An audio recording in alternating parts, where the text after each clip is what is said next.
보약을 먹읍시다. 구약의 그 말씀을 계속해서 보고 있습니다. 구약 39권 그리고 신약 27권, 아마도 그 성경의 그 권수에 대해서는 익히 다 잘 알고 계실 것입니다. 구약의 그 39권에 대해서, 그리고 율법서와 역사서, 시가서, 그리고 대예언서, 소예언서로 나눌 수 있는데요. 이것을 계속해서 우리가 말씀을 보고 있고 구약을 지금 알아보고 있지만, 어디서부터 지금 어디까지 왔는지, 우리가 지금 어느 부분을 보고 있는지 우리가 또 짚어봐야 될 시간이라고 생각합니다. 그래서 구약의 그 39권의 그 전체를 외울 수 있는 방법 계속해서 지금 저희가 외우고 있는데요. 자, 한번 따라해 보도록 하겠습니다. 쉽게 우리 원작자 우리 김현철 목사님께서 만들어 주셨는데, 우리 쉽게 따라할 수 있는 구약의 그 39권을 외울 수 있는 방법, 저를 따라해 주시길 바랍니다. 5, 12, 5, 5, 12. 우리 다시 한번 5, 12, 5, 5, 12.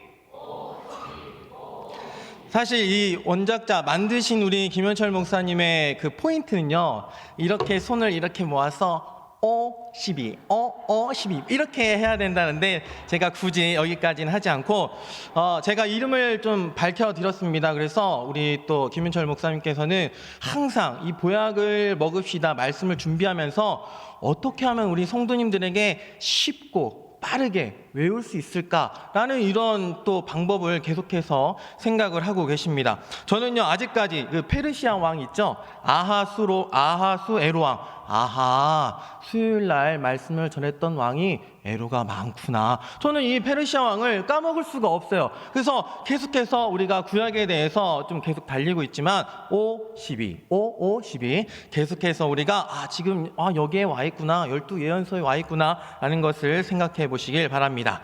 자, 어느덧 코로나로 인해서 1년이라는 그 시간을 맞이하고 있습니다. 이제는요, 예배 드리는 가운데 마스크를 쓰는 게 이상하지 않습니다. 너무나도 이제는 착용감도 좋고 숨 쉬는 것도 괜찮고요. 이제는 오히려 마스크를 벗게 되면 이상하고, 그리고 마스크를 쓰지 않으면 법적으로 문제가 생기는 상황에 이르렀습니다. 오늘날 마스크를 쓰고, 그리고 우리가 예측하지 못했던 이 코로나 바이러스에서 우리들의 그 삶이 변화되어지고, 세상에 그 보이지 않는 이제는 그 바이러스까지 함께 삶을 동고동락하는 그런 삶을 살아가는 세상이 되었습니다. 오늘 본문에서 앞절에 12절에 이제라도 금식하고 울며 애통하고 마음을 다하여 내게로 돌아오라 라는 말씀을 하고 계십니다.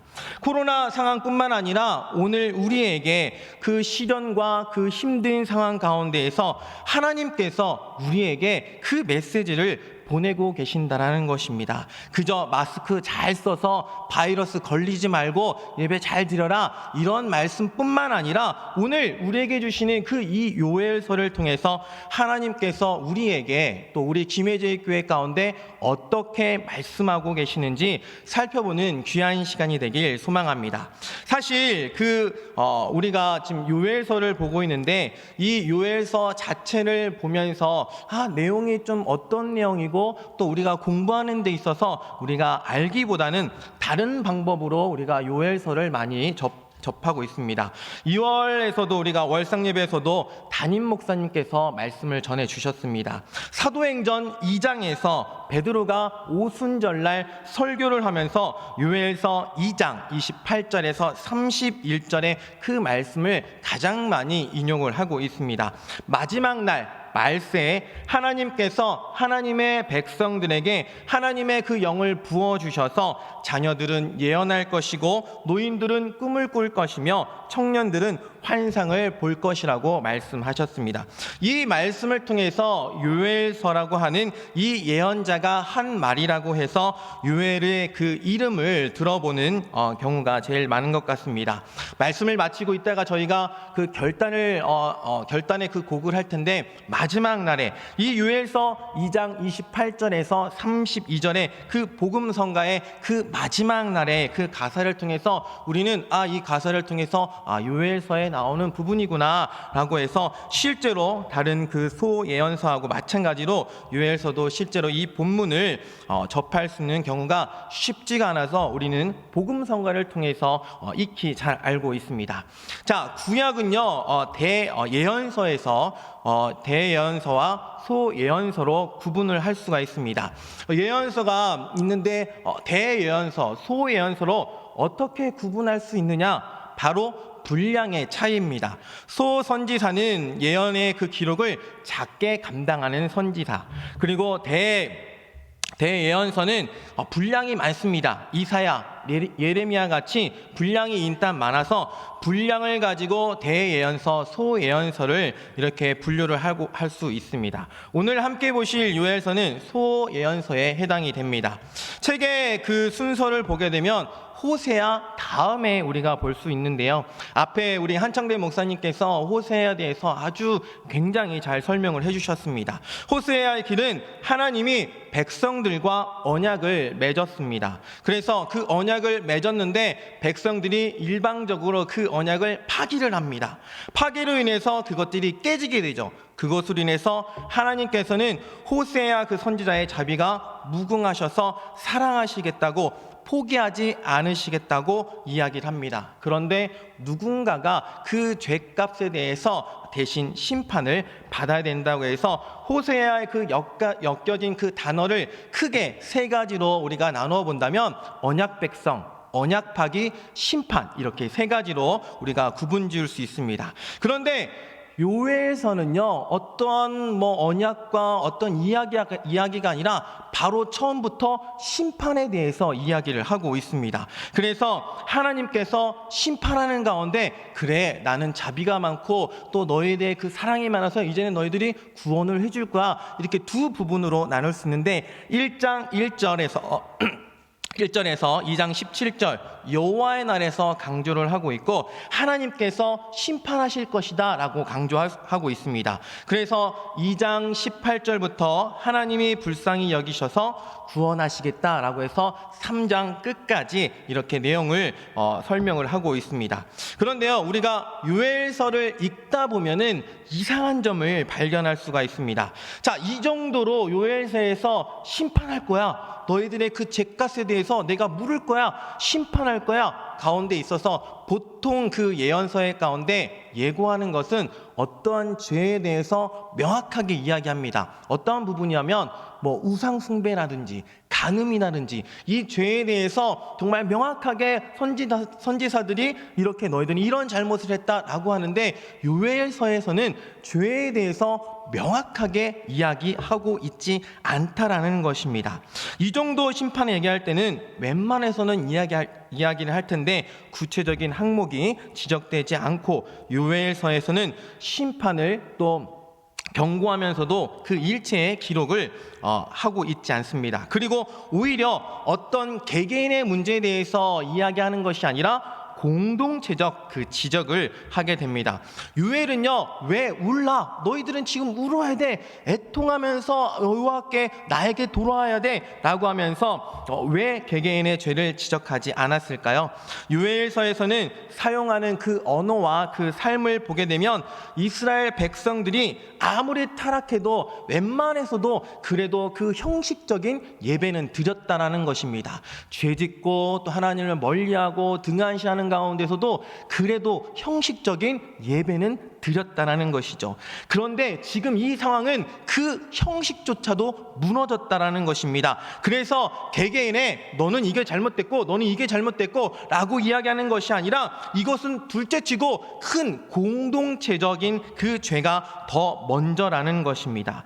요엘서에서 그래서 말하고 싶은 것은 하나님의 잘못에 대해서 심판한다라는 것입니다. 이들이 공동체에서 내가 개개인의 그 잘못에 대해서 하나님 제가 잘못했습니다, 용서해 주세요, 하나님 회개합니다, 이런 부분들이 아니라 이 공동체적 그 회개를 통해서 다시 하나님께 돌아오면 하나님께서 돌아오시겠다라는 이런 말씀을 하신다는 것입니다. 그런데 요엘에서 심판을 하고 구원을 가운데 이렇게 이야기하고 우리가 심판하고 회개하고 다시 하나님을 만나서 인내하시고 자비하신 하나님 만나지만 이런 부분들이 나중에 이 패턴이 나중에 뒤에 또 우리가 만나보실 아모스에 그대로 넘어간다라는 것입니다. 그래서 우리가 앞에 서론적인 부분들에서 요엘서는 이렇다라는 것을 좀 살펴보았고, 이제는 이제 프린터 제가 나눠드린 프린터물과 한번 이렇게 자세하게 또 적으실 부분들이 있으면 메모하시고 또 PPT를 보시고 참고하시는 시간이 되시길 소망합니다. 자, 저자에 대해서 요엘 저자의 이름을 그대로 사용한 히브리어 표제명 요엘, 그 뜻을 1장 1절에서 아주 담백하게 표현을 하고 있습니다. 우리 요엘서 1장 1절 말씀을 큰 목소리로 한번 읽어보도록 하겠습니다. 시작. 부두엘의 아들 요엘에게 임한 여호와의 말씀이라. 부두엘의 아버지의 그 이름의 뜻은 하나님을 확신하고 있다. 그 아들의 그 이름을 요엘이라고 강조하고 있다라는 것입니다. 그래서 이 요엘의 이름의 그 뜻이 바로 여호와는 하나님이시다. 우리가 앞에서 이름에 대해서 그냥 요엘이구나, 그냥 호세아구나, 우리가 계속해서 그 이름에 대한 그 깊은 뜻이 있다라는 것을 우리가 계속해서 수요 강좌를 통해서 배우고 있는데요. 오늘 요엘에서는 그 뜻이 여호와는 하나님이시다라는 것입니다. 우리 한번 따라해 볼까요? 여호와는 하나님이시다. 우리 한 번 더, 요엘의 뜻은 여호와는 하나님이시다. 자, 이러한 뜻은 역사 속에서 그 심판자로서 강한 그 섭리에 그 강조하는 요엘서의 그 내용과 잘 부합하고 있습니다. 우리가 어떤 것을 예측하고 추측할 수는 없으나 이 아버지의 이름을 뜻으로 봤을 때 하나님의 뜻, 하나님을 확신하고 있다. 하나님을 확신하고 있다. 경건적으로 이렇게 가문의 그 출신이라는 것을 예측할 수 있고 추측할 수 있으며, 또 예루살렘의 그 인근에 거주하며 주로 예루살렘에 활동했을 것이다 라고 우리는 추측할 수 있습니다. 요엘의 핵심 말씀을 보도록 하겠습니다. 2장 27절 말씀 함께 읽습니다. 그런즉 내가 이스라엘 가운데 있어 너희 하나님 여호와가 되고 다른 이가 없는 줄을 너희가 알 것이라. 내 백성이 영원히 수치를 당하지 아니하리로다. 3장 17절 말씀 다시 한번 읽어봅니다. 시작. 그런즉 너희가 나는 내 성산 시온에 사는 너희 하나님 여호와인 줄 알 것이라. 예루살렘이 거룩하리니 다시는 이방 사람이 그 가운데로 통행하지 못하리로다. 요엘서에서 말하고 있는 이 핵심은 바로 뭐냐면, 내가 너희 하나님 여호와가 되고 너희 하나님 여호와인 줄을 이제는 알 것이다. 내가 너희 하나님 여호와야. 그리고 내가 너희의 아버지 여호와인 줄을 너희들이 알 것이다 라고 해서 핵심으로 이렇게 말씀하고 있습니다. 자, 이제 기록 연대에서 보게 되면, 책 순서를 보게 되면 지난주에 그 호세아 그리고 요엘, 이렇게 아모스에 이렇게 편성이 되어 있는데요. 그런데 호세아와 아모스는 동시대의 그 인물입니다. 그런데 이 요엘서가 호세아, 아모스의 중간에 끼게 된 것이죠. 보통 우리가 책을 살펴보게 되면 그 당시의 역사적 그 배경을 소개하게 됩니다. 어떠한 상황이고 어떤 왕 때라든지 주전 BC 몇 년이라든지 우리가 이러한 기록들을 통해서 그 시대의 배경이 어떠한지를 선지자들이 우리가 밝히고 있습니다. 그런데 이상하게 요엘서는요, 그 시대적 배경을 밝히지 않습니다. 왜 이 요엘서에서는 그 시대적 배경을 밝히지 않았을까요? 배경을 밝히지 않았을 경우에는 요엘 선지자가 말하고 싶은 그 초점에 그 중요성이 없다라는 것이죠. 연대적 그 시대적 배경이 별로 중요하지 않다라는 것입니다. 그래서 다른 선지서에서는 어떤 배경, 어떤 왕에서 우리가 이때는 좀 이런 분란이 있고 이런 상황이 있을까 예측할 수 있지만, 요엘서에서는 이러한 시대적 배경이 딱히 중요하지 않다라는 것을 이야기해주고 있습니다. 그래서 요엘서는요, 우리가 3장으로 구성되어 있는 것을 볼 수가 있습니다. 자, 세 번째 주제입니다. 가장 큰 주제는 심판과 그 은혜라는 것입니다. 요엘에서 언급된 우리가 가장 흔하게 앞장에서 1장에서 만나볼 수 있는 메뚜기 재앙과 가뭄으로 인한 그 재앙이 아니었다라는 거죠. 범죄한 그 이스라엘의 백성에 대한 그 하나님의 그 징계의 채찍이었다라는 것입니다. 뿐만 아니라 그 여호와의 날, 곧 하나님의 그 인간의 역사 속에서 개입하셔서 그 최후의 그 심판을 행사하실 것이라는 것입니다. 이처럼 현재 메뚜기의 그 재앙이 임하였듯이 여호와의 날은 반드시 도래할 것이며, 나아가 그날에 그 임박하였으므로 회개하고 궁극적으로 우리가 약속한 영원한 구원의 그 복을 받으리라는 것이 요엘서의 그 대주제라는 것입니다. 이와 관련해서 우리가 소주제를 좀 몇 가지를 살펴보려고 하는데요. 첫 번째는 여호와의 날에 대한 경고입니다. 이 날에는요, 여호와의 날에 올 것이다. 여호와의 날이 임박해졌다. 회개하고 하나님께 돌아오는 자에게는 영원한 축복과 구원이 주어질 것이나, 여전히 하나님을 대적하고 하나님의 말씀을 듣지 않는 자들에는 단호한 심판이 주어질 거라고 여호와의 날에 대한 경고의 그 메시지를 하고 있습니다. 징계의 목적입니다. 비록 하나님께서 택한 백성일지라도 범죄했을 때 하나님께서는 그 징계를 또 용서하시고 그 징계를 반드시 하신다라는 것입니다. 그런데 그 징계의 목적은 멸망시키거나 너 한번 정말 되게 혼나야 돼 라는 것은 교육 문제가 아니라 회개하고 궁극적으로 구원에 이르도록 하는 것입니다. 세 번째로는 하나님의 은혜와 자비가 풍성하신 분이시라는 것입니다. 죄인들은 언제든지 자기가 잘못했다는 것을 인식하고 그리고 회개하고 하나님께 나아가면 하나님께서 그 죄를 용서해 주시고 그 용서함을 얻을 수 있고 다시 풍성한 축복을 얻을 수 있다라는 것입니다. 참된 회개는 금식하고 옷을 찢는 것 같은 그런 형식적인 행위에서 벗어나서 마음을 찢고 기계적인 회개가 아니라 나 회개해야겠다. 지금은 회개를 이게 아니라 겉으로만 보여지는 형식적인 기계적인 회개가 아니라 참다운 마음으로 애통하고 울어라. 그래서 진정으로 통회하는 것입니다. 다섯 번째로는 하나님이 주시는 축복입니다. 하나님께서 택하신 백성들에게 약속하시는 그 구원과 축복은 현세적이고 물질적인 차원에서 내가 생활 형편이 넉넉해지고 내가 삶이 풍요로워지는 것을 뛰어넘어서 영적이고 영원한 그 내세의 그 차원인 것을 이야기해주고 있습니다. 마지막으로 성령을 부어주신다는 것입니다. 모든 사람에게 차별 없이 성령을 부어주심으로 말미암아 그 성령의 그 역사로 구원의 은혜가 임할 것이라고 말씀하고 있습니다. 네 번째는 핵심 단어입니다. 핵심 단어는 여호와의 날입니다. 하나님이 그 범죄한 그 이스라엘 백성들을 향해서 메뚜기의 그 재앙과 가뭄으로 인한 그 생기는 한재를 내리셨습니다. 그것은 경고였으며 최후의 그 심판은 아니었습니다. 그러나 이 같은 경고에도 하나님의 그 경고에도 불구하고 회개치 않고 그리고 범죄를 계속하는 그 자들에게 하나님의 그 인간의 그 역사에 인간의 그 삶에 극적으로 개입하시는 날에 그 반드시 멸망하는 날 최후의 그 심판을 받게 된다라는 것입니다. 그 날이 바로 여호와의 날을 이야기하고 있습니다.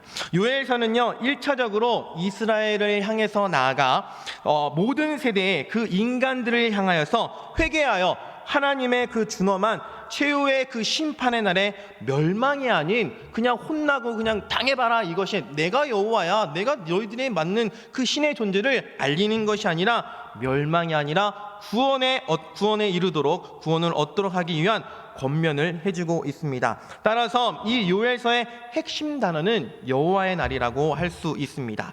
우리가 요엘서를 살펴보는 가운데 주요 특징들이 있습니다. 네 가지를 좀 살펴보도록 하겠는데요. 첫 번째로는 여호와의 날에 강조를 하고 있다는 것입니다. 계속해서 요엘서에서 앞부분에 대해서 여호와의 날, 심판의 날에 대해서 강조를 하고 있습니다. 우리 1장 15절을 한 목소리를 읽도록 하겠습니다. 슬프다 그날이여 여호와의 날이 가까웠나니 곧 멸망같이 전능자에게로부터 이르리로다. 이것은 종말의 그 심판의 날을 의미하는 것으로서 요엘서의 그 책 전체를 묶어주는 중요한 그 주제가 됩니다. 슬프다 그날이여 그날이 어느 날 여호와의 날이 가까웠다고 이렇게 이야기를 하고 있습니다. 2장에서는요 여호와의 날에 그 공격이 있을 거라고 또 표현을 하고 있는데요. 여호와의 날의 강조에 대해서 2장 1절에 시온에서 나팔을 불며 나의 거룩한 산에서 경고의 소리를 질러 이 땅 주민들로 다 떨게 할지니 이는 여호와의 날이 이르게 됨이니라. 이제 임박하였으니 곧 어둡고 캄캄한 날이요 짙은 구름이 덮인 날이라. 새벽빛이 산 꼭대기에 덮인 것과 같으니 이는 많고 강한 백성이 이르렀음이라. 이와 같은 것은 옛날에도 없었고 이후에도 대대에 없으리로다 라고 말을 하고 있습니다. 여호와의 날이 어떻게 해요? 이제 임박하였는데 그날은요 어둡고 캄캄한 날이고 짙은 구름이 덮인 날, 그리고 새벽의 빛이 산꼭대에 덮인 것으로 해서 이 여호와의 날이 우리에게 마치 그냥 좋은 날이 아니라 어두워지고 뭔가가 일어날 것 같고 짙은 구름이 대해서 뭔가 암시해주는, 뭔가 이 큰일이 일어날 것만 같은 것을 암시해주고 있다라는 것입니다. 자, 여호와의 날에서 계속해서 강조하고 있는데 2장 25절 말씀 우리 한번 더 읽어보도록 하겠습니다. 내가 전에 너희에게 보낸 큰 군대 곧 메뚜기, 느치와 황충과 팥중이가 먹은 횟수대로 너에게 갚아주리니. 자, 2장 25절에는 너희에게 보낸 큰 군대를 이야기하고 있습니다. 바로 이 군대가 뭐냐면 바로 메뚜기 떼입니다. 메뚜기 떼는 어떻게 암시를 하냐면 하나님의 군대를 표현하게 됩니다. 그런데 우리가 1장에서 강조하는 그 메뚜기 떼는 자연적인 메뚜기 떼, 살아있는 메뚜기 떼, 그저 자연적으로 어떤 재앙과 가뭄에서 어떤 일어날 수 있는 자연적인 메뚜기 떼를 이야기하고, 2장에서 말하는 그 메뚜기 떼는 하나님의 군대, 그리고 이것을 누가 이끄냐면 하나님이 이끄시는 메뚜기 떼라고 우리가 살펴볼 수 있습니다. 그런데 더 중요한 것은요, 모든 것을 진두지휘하시는 분이 바로 여호와다라는 것입니다. 그러므로 이 메뚜기 떼가 그냥 곤충들 와봐야 얼마나 와겠어, 이것이 아니라 여호와께서 모든 것을 진두지휘하기 때문에 아무도 그 누구도 이것을 감당할 수 없다라는 것입니다. 두 번 여호와에서 여호와의 날을 묘사를 하고 있는데요.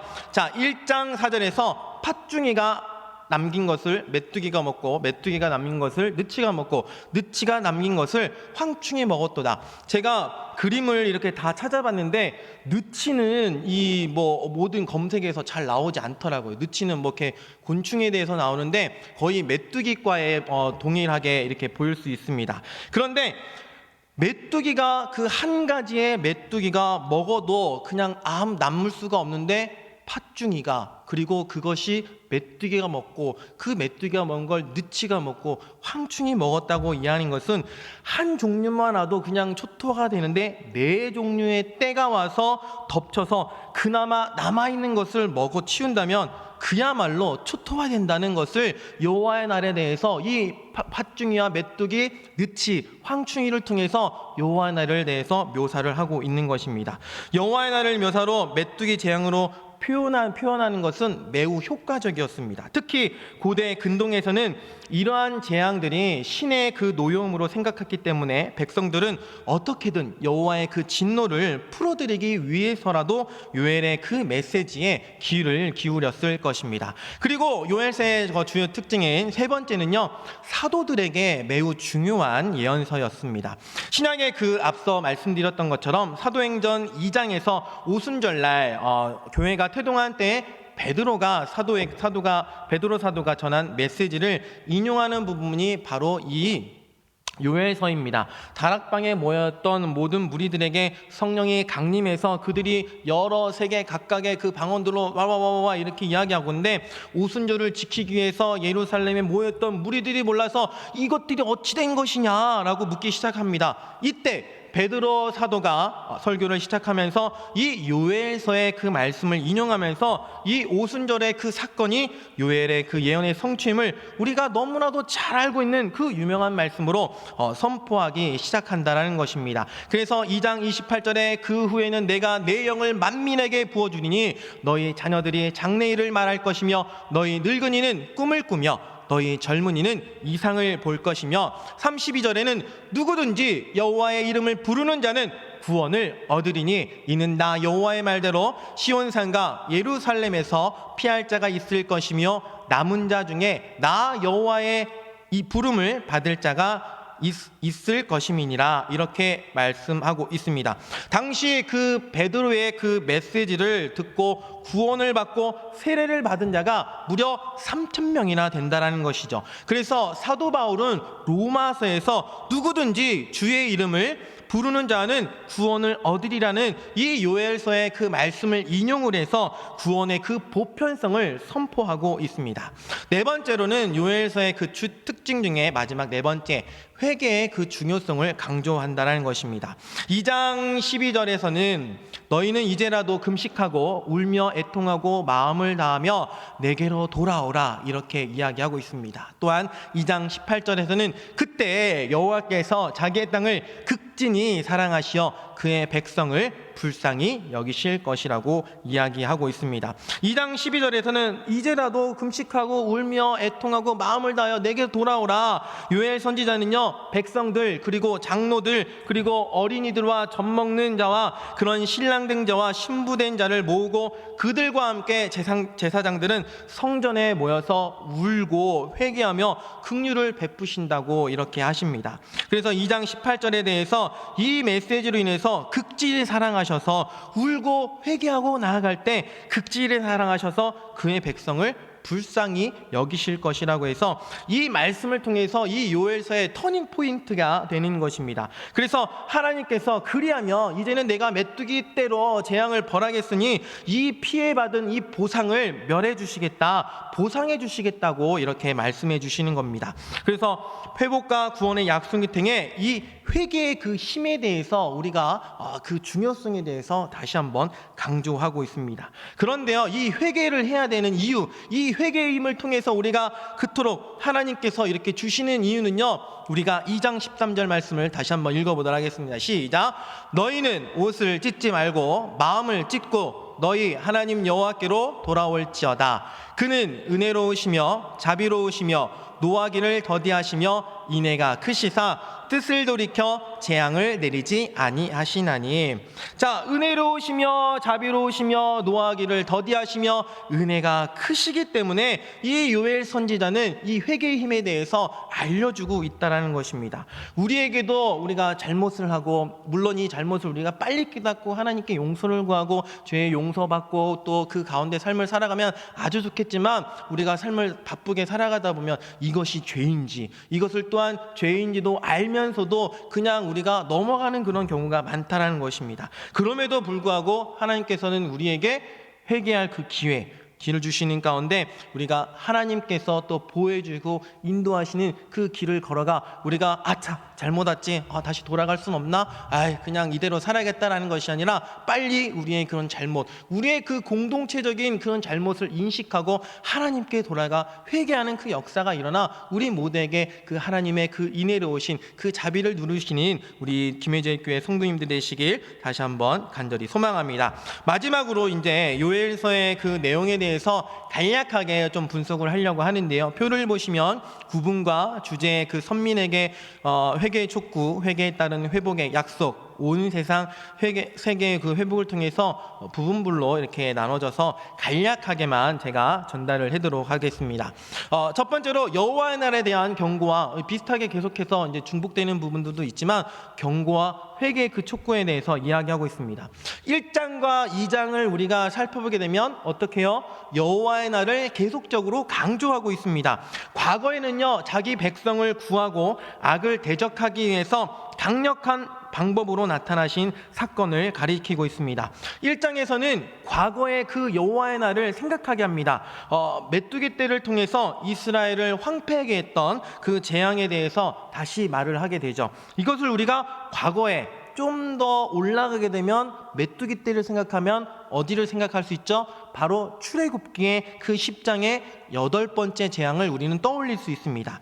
다만 이번에는 이 메뚜기가 이스라엘을 향한다라는 것입니다. 그래서 요엘과 그 장로들과 제사장들을 불러서 백성들을 회개로 그 회개로 하는 그 기도로 이끌도록 한 뒤에 자신 역시 다른 모든 제사장들과 함께 회개를 합니다. 2장 역시 그 동시적 구조와 그 내용의 흐름을 가지고 있는데, 이 요엘서는 2장에서는 또 다른 그 여호와의 날을 선포하는데, 이것은 그 과거가 아닌 미래의 예루살렘의 그 임박한 재앙에 대해서 관한 이야기를 하고 있습니다. 요엘은요, 또다시 밀려오는 그 메뚜기 떼가 그냥 자연적인 메뚜기 떼가 아니라 누가요? 하나님이 직접 이끄시고 나오시는 그 우주적인 하나님의 그 군대의 모습을 사용해서 설명하고 있다라는 것입니다. 그래서 해가 어두워지고 땅이 흔들리고 여호와의 날은 다가오며 심히 두렵고 당할 자가 누구냐? 다시 말하면 다시 한번 백성들에게 기도하고 너네 잘못한 것들이 또 공동체적으로 회개할 일들이 있어 라고 이런 것들을 촉구한다라는 것입니다. 그래서 그는 옷을 찢지 말고 마음을 찢고 여호와께로 돌아오라 이렇게 이야기를 하는 것입니다.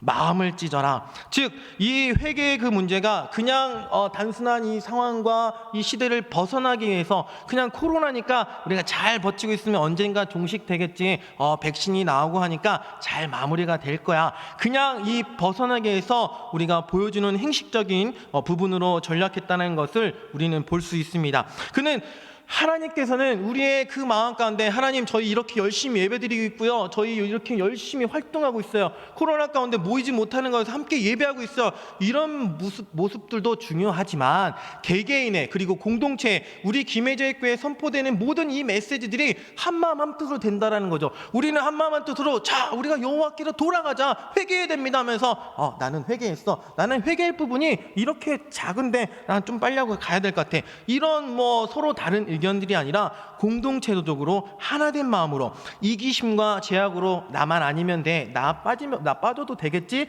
이런 아니라는 생각이 아니라 진정으로 한 마음으로 모아서 하나님께 울며 애통하며 그냥 우는 척이 아니라 엉엉 울면서 몇 시간 동안 무릎 꿇고 눈앞에 내가 했을 때 눈물이 막 가득 넘치도록 하나님께 통곡하고 회개하는 그런 말씀입니다. 그리고 나서 이스라엘에 회개하는 이유는 아까도 말씀해 드렸듯이 은혜롭고 자비하시며 노하기를 더디하시며 인애가 크시다라고 말씀하고 있습니다.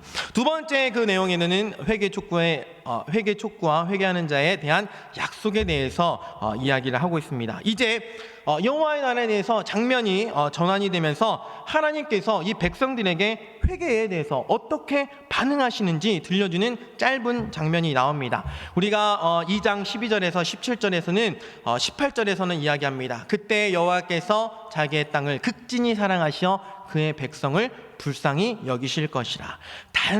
간절한 그런 마음으로 하나님 앞에 회개하면서 이 유일한 대처 방안은 오직 진정한 회개를 통해서 그 심판자이신 그 집행자이신 하나님의 그 진노를 풀 수 있는 방법을 알려주고 있다는 것입니다. 그들이 여호와 앞에서 금식하고 그리고 통회하도록 권면하고 있다는 것이죠. 그 여호와의 날에 임박했던 그 재앙을 돌이켜 이제는 심판에서 구원으로 바꾸실 것이라고 하십니다. 약속에 대해서 말씀하시는데, 회개한 자들에게는 이제 너희들의 잘못을 잘 알고 회개를 했으니까 회개한 자들에 대한 이 구원과 축복을 기록하고 있는데, 회개할 경우에 그 누리게 될 그 회복의 모습이 이스라엘의 그 현세적 물질적 회복으로 묘사를 하고 있습니다.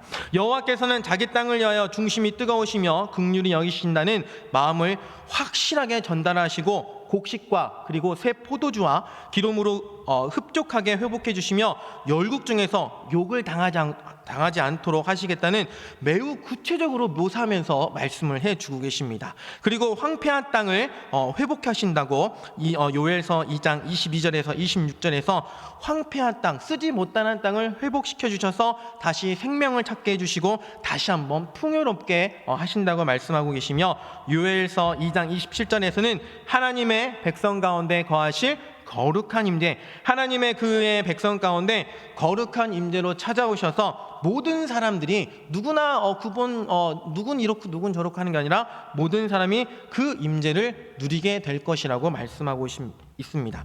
지금까지 나온 내용들을 통해서 요엘은 이스라엘의 그런 죄가 불러온 재앙과 하나님의 그 죄에 대해서 심판에 대한 그 강력한 메시지를 전하고 있습니다. 그리고 하나님의 자비로 인해 언제나 소망은 있다. 잘못은 했지만 우리가 빨리 인식하고 회개하고 나아갔을 때 우리가 그 자비로 인해서 우리가 다시 한번 구원을 얻고 새로운 삶으로 풍요로운 삶으로 나아가고 있다. 소망은 있다라고 이야기를 하고 있습니다. 마지막 온 세상 구원의 그 약속을 우리가 전체적으로 2장 28절과 그리고 3장 21절까지의 그 말씀인데, 이제 요엘은요 이 모든 그런 과거 사건들 속에서 미래 그 여호와의 날을 바라보게 됩니다. 그래서 책의 마지막 부분에 하나님의 반응이 세 부분으로 쓰여진 것에 맞춰서 내용을 더 쓰고 다른 선지서들이 제시하는 그런 모습들과 엮어 이 모든 것을 온 창조 세계에 대한 소망의 그 계시로 확장을 시키고 있습니다. 요엘서 2장 28절에서 32절은 하나님의 영이 그의 백성 가운데 충만하다.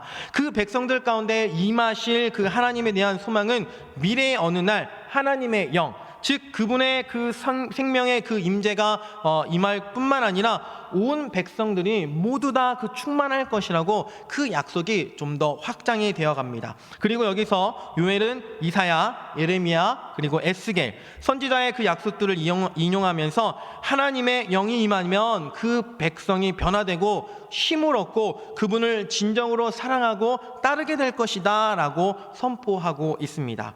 또한 요엘은 침입자들의 그 위협에서부터 맞서 싸우겠다고 하신 하나님의 그 약속을 기억하면서 몰려오는 그 메뚜기 떼를 그 당시에 그 이스라엘을 유린하고 억압했던 오만하고 난폭한 민족에 빗대어 표현을 하고 있습니다. 3장 그 1절에서 16절은 하나님께서 열방 가운데 악을 대적하신다라는 것입니다. 그리고 그가 다가올 그 여호와의 날에 대한 그 이사야, 스바냐, 에스갈의 그 약속의 말씀을 인용하면서 그날에 하나님께서 열방 가운데 우리가 감당할 그 악을 대적하고 그의 폭력들, 우리가 당할 그들에게 다시 한번 되돌려 주시고 모든 잘못을 심판하실 것이다라고 이렇게 선포합니다. 그리고 마지막에 그 요엘서 3장 17절에서 21절은 온 그 창조 세계 회복에 대해서 말씀하고 있습니다. 마지막으로 요엘은 그 땅의 회복에 관한 모습을 그리고 온 세계의 그 창조 세계 회복에 대한 소망으로 이야기를 하며 마칩니다. 그는 이사야, 에스겔, 스가랴의 약속의 말씀을 인용하여서 하나님의 심판의 날 후에 온 세상이 회복될 것이며 새로운 그런 에덴이 회복이 되고 예루살렘의 그 하나님의 그 임재가 강같이 흘러 온 우주같이 될 것이라고 새롭게 될 것이라고 이야기를 합니다. 이렇게 요엘은 하나님의 심판하실 것 같이 막 우리를 무섭게 하고 할 것 같지만 그럼에도 불구하고 회개를 했을 때 하나님의 용서와 자비로 인해 만물이 새로워지고 노래하며 우리가 풍요롭게 살 수 있다라는 것을 노래하며 마치게 됩니다. 말씀을 정리하도록 하겠습니다.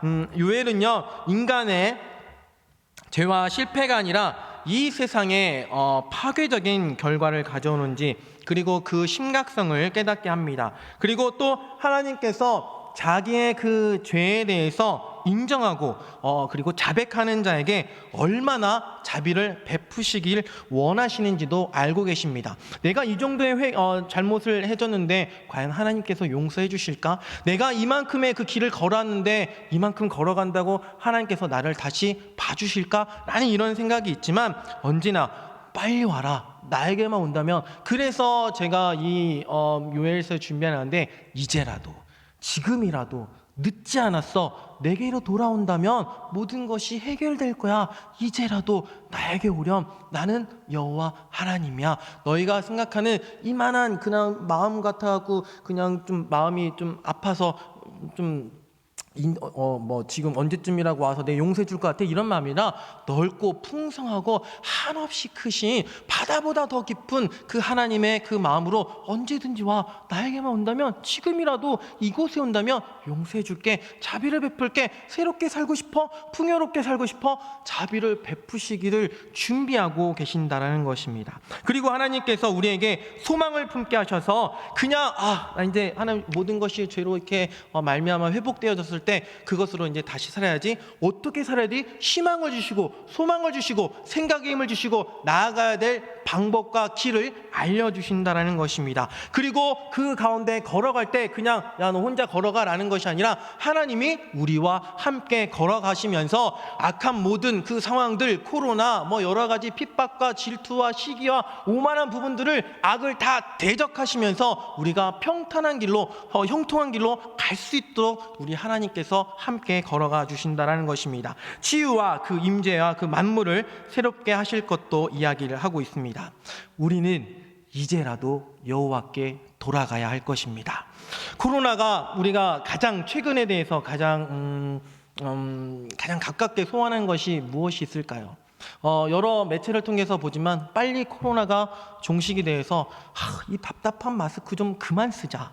그리고 마음껏 이전같이 좀 밖에 좀 다니고 마음껏 교회에서 이야기도 하고 식사도 하고 우리가 예전같이 정말 하나님을 마음껏 누리면서 우리가 예배하자 마음껏 살자 이렇게 좀 생각하는 매체를 통해서 지금 당장 코로나만 종식된다면 라고 생각합니다. 그런데요 오늘 담임 목사님께서 또 새벽에서도 말씀해 주셨듯이 마태복음 12장 36절에 내가 너희에게 이르노니 사람이 무슨 무익한 말을 하든지 심판날에 이에 대하여 신문을 받으리니 이렇게 이야기하고 있습니다. 물론 우리가 잘못을 하면 용서를 받을 수 있습니다. 더군다나 용서받는 것뿐만 아니라 새로운 삶으로 인도까지 해주십니다. 그러나 우리가 그 심판날에 하나님의 그 심판대 앞에 우리는 어떤 모습으로 무엇을 가지고 야 너는 나를 위해서 무엇을 했니? 어떻게 살았니? 물었을 때 저는요 무엇을 했냐 이렇게 얼버무리면서 다그치는 것이 아니라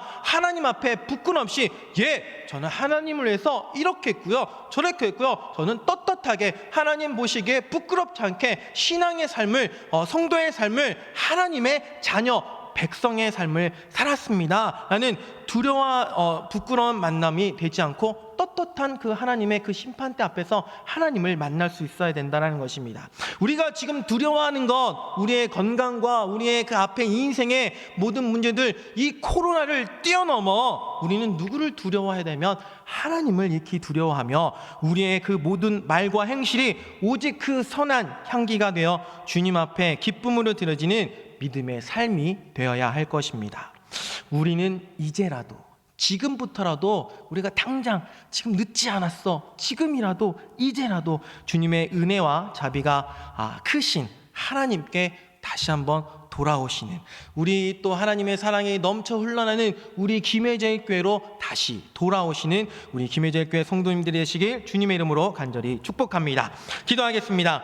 하나님 감사합니다. 오늘도 말씀의 자리로 인도해 주시니 감사합니다.